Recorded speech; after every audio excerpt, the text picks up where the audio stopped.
One cold winter evening, a 16-year-old girl was home alone, watching television.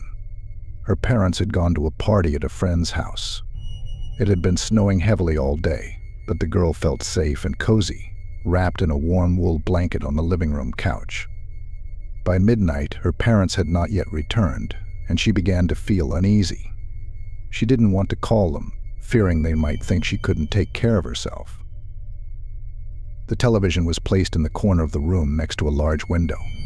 She was watching yet another movie when she noticed something moving out of the corner of her eye. In the darkness, amidst the falling snow, she made out the figure of a man walking towards her. As he got closer, she could see his face more clearly. It was covered in scars, and his lips were stretched into a sinister smile.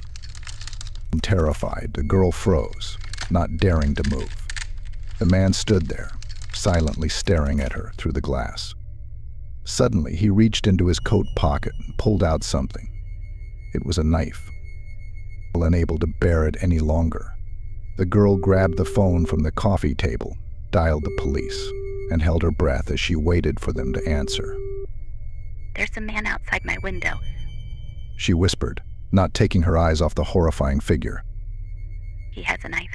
Please come quickly. My address is..." She sat motionless as the minutes ticked by. The man outside remained, staring directly at her. Finally, she heard sirens approaching, and the police began knocking on the door. The girl rushed to the front door, letting the officers in. They told her they hadn't seen anyone near the house and hadn't found any tracks. "That can't be," the girl said, pointing to the window. "He was just standing there when you knocked. You couldn't have missed him." "That's impossible," an officer replied. "There was no one outside, and the snow is undisturbed. With this much snow, anyone who was there would have left clear tracks." "But I saw him with my own eyes." "You know, your eyes can play tricks on you. Maybe you're watching too many movies." The police were about to leave when one of the officers noticed something odd.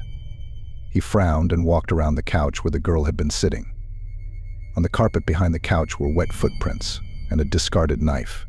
"You weren't looking at the man outside, you were seeing his reflection. He was standing just a few steps behind you the whole time."